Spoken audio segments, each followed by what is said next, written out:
Hi everyone, Mr. Neighbor here, and today we're going to talk about why we use percents and what they are. So the mathematical definition, which we'll get to in another video, is parts per 100. So something out of 100 is what a percent is defined as. Another definition is a part per a whole thing, and that's what we're going to talk about in this video. Something out of a whole thing. So simply put, that's what percents are.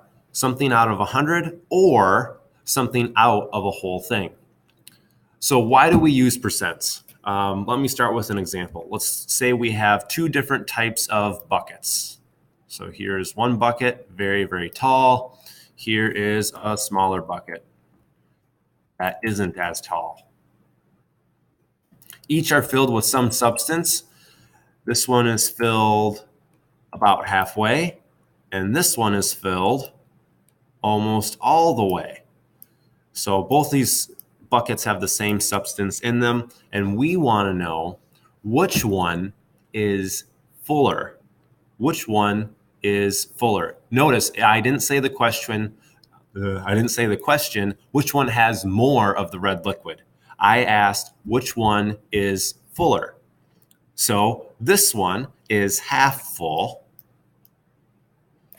And this one, it's almost completely full. So thinking about a fraction that means almost completely full, I maybe can do something like 9 out of 10. Or if I want to, I could round up and say it's a full bucket. This is approximately a full bucket of this red liquid. So what percent of this black bucket is filled with the red liquid? What percent? So percent-wise, we would figure out how much is one out of the whole thing. Well, it's 1/2 of the whole thing. That, if we divide 1 by 2 using long division, so we could do long division like this. When we work through that, we will get out 0.5. So our answer would be 0.5. We could do the same thing over here. 9 divided by 10. So long division, I would do 10 on the outside, 9 on the inside. And when I do my long division, I will get out 0.9. So notice all of these we now have in decimal terms. So I'm not going to use this 1 anymore. I'm going to say it's 0.9. So we have 0.5 and 0.9. So the question of which bucket is fuller, the answer is the blue bucket. And the reason why it's the blue bucket is because when we look at a comparison of decimals, this one has the bigger decimal. And that's why we use percents. This is 90%. The bucket is 90% full. Over here, this bucket in black, that is only 50% full.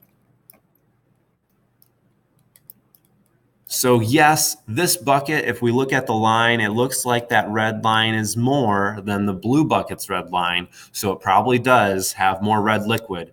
But when I'm talking about how full the bucket is, this one is 50% full. This one is approximately 90% full.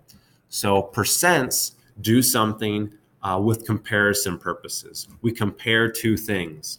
Even though the quantities might not be the same, this one's bigger than that one, we can still compare them in a certain way. Let me scroll down and just do another quick example with you with students. So let's say we're talking about a class, and in our class of 25, we had only 20 people show up in class today. So they were present. It was winter, there's 5 people sick. We have another class.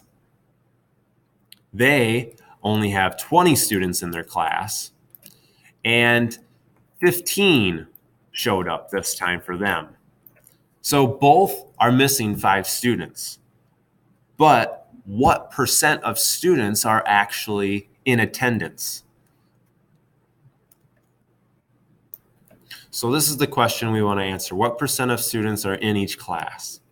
Well, here for the first one, we have 20 out of 25 students present. In the second one, we have 15 out of 20 students present.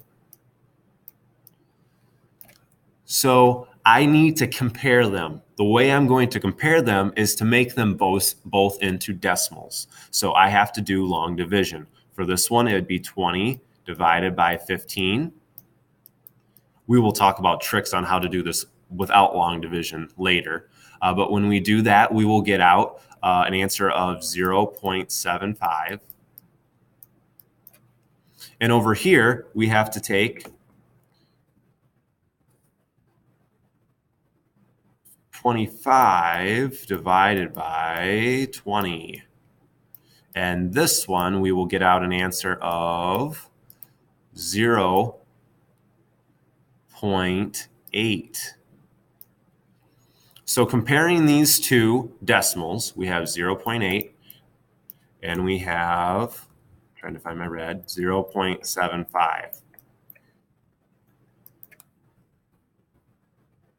So just looking at these two things, asking ourselves which is greater, 8/10 or 80/100 is bigger than 75/100.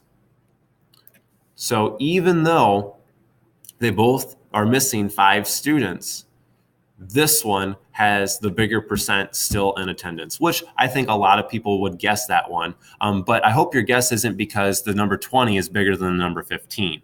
That's not the reason. If we were to say 20 was the class size and 19 was the number of students present, that would change this problem. It would result in us having a percent of, if I do my mental math quickly, of 95% instead of 75. So we'd get out 0.95. Now, 19 looks like it's smaller than 20, but there's only one student missing from the class out of 5 students. That comparison changes things. So doing percents, looking at how much of a part out of a whole thing helps us look at things on an equal playing field. So the decimal is the equal playing field, and we times those decimals by 100 to get out percents. So that's why this is 75%, this is 95%, and this is 80%. We multiply by 100 because this is 80/100 if I read it as a decimal. So this is just an intro into percents and why we use percents. So hopefully we can now answer these two questions. What are a percent, or what are percents, and why we use percents?